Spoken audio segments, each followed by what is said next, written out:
हम पदार्थ योनि, पशु योनि, मनुष्य योनि, इस तरह से यात्रा करते करते लाखों करोड़ों जन्मों के बाद 84 कोटि योनियों से गुजरते हुए हम मनुष्य योनि तक पहुंचे हैं। आसान नहीं है मनुष्य जन्म मिलना, मिल तो जाता है लेकिन हम इसको यूं ही गवा देते हैं। मनुष्य जन्म मिलने मात्र से हम मनुष्य नहीं हो पाते हैं। मनुष्यता अर्जित करनी होती है।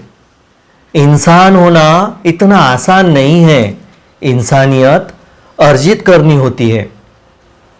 उसके लिए योगदान होता है अध्यात्म, योगा और ध्यान साधना में सातत्य, गुरु सेवा, भक्ति, समर्पण, श्रद्धा। इसके साथ साथ अष्टांग योग जो पतंजलि ने बताया है।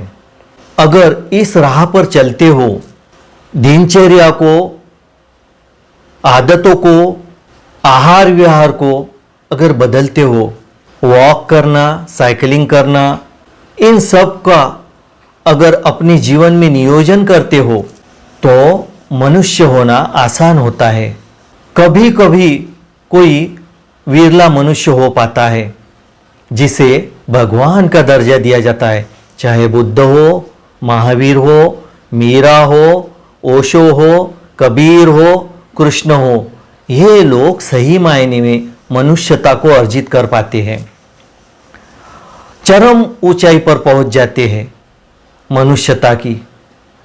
और यहीं तक हमें अगर पहुंचना है तो हमें, मैंने जो मार्ग बताया, मैंने जो राह बताई, उस राह पर चलना होगा। हम विकारों में और ठीकरे इकट्ठा करने में जिंदगी को यूं ही गवा देते हैं, व्यर्थ समय बर्बाद करके। हिल स्टेशन पर, पार्टियों में, होटेलिंग में समय बर्बाद कर। यही नहीं, हम ध्यान शिविर के नाम पर, योगा कैंप के नाम पर, वहां पर जाकर भी हम व्यर्थ की बातचीत, व्यर्थ का समय बर्बाद करते हैं। वह ध्यान साधना या योगा सही मायने में करते नहीं, हम रिश्तों में, बातचीत में समय बर्बाद करते। जबकि बातचीत, डिस्कस या रिश्ते, ये सब बातें करने को संसार पड़ा है। हम जब ध्यान शिविर में जाते हैं या योगा में जाते हैं, मतलब योगा कैंप में जाते हैं, तो वहां पर वही काम पूरी त्वरा से किया जाए तो जीवन बदल जाता है। अगर सही गुरु मिलता है तो बहुत बड़ा लाभ गुरु से भी होता है।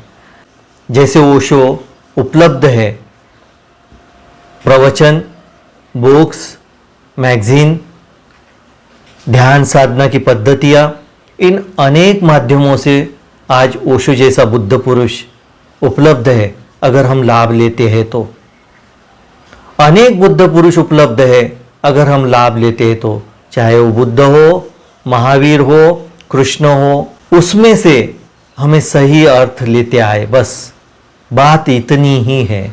इसीलिए मनुष्य होने की कोशिश करें। जिस तरह से कभी हम कहते हैं भगवान है वो आदमी, अरे वो आदमी पत्थर दिल है, मतलब क्या है, वो पत्थर की योनि में है। हम कहते हैं अरे वो तो जानवर है वो आदमी, मतलब क्या है, जानवरों जैसा बर्ताव कर रहा है। शरीर तो इंसान का है लेकिन बर्ताव जानवरों जैसा कर रहा है। कभी आपने देखा होगा जब हम में से कोई क्रोधित हो जाता है तो क्रोध के वक्त मुट्ठियां भींचने लगता, नाखून उसके खींचे जाते, उसका दांत भींचे जाते, हाथ पैर पटके जाते। वो क्रोध में बड़े से बड़ा पत्थर उठा लेता है, अपने से ज़्यादा वजनी व्यक्ति को उठाकर पटक देता है। इतना क्रोधित हो जाता है, तब वो जानवर का रूप उसके चेहरे पर देख सकते हैं, क्योंकि इसी तरह से हिंसा जानवर करता है तब उसका रूप हो जाता है या उसका चेहरा हो जाता है। या उसके शरीर की रचना हो जाती है। जो मैंने हाव भाव गिनाए, वो हाव भाव जानवर में देखने को मिलते हैं, वही हम में भी है, क्योंकि हम जानवर योनि से भी आए हैं। इसीलिए हम जब चलते हैं तो दोनों हाथों को चलाते हुए चलते हैं, जबकि पैरों से चल रहे, हाथों का कुछ भी काम नहीं। लेकिन वह संस्कार जानवर योनि से आया है, इसलिए हमारे हाथ भी हिलते हैं, जाने अनजाने, हमें पता हो ना हो।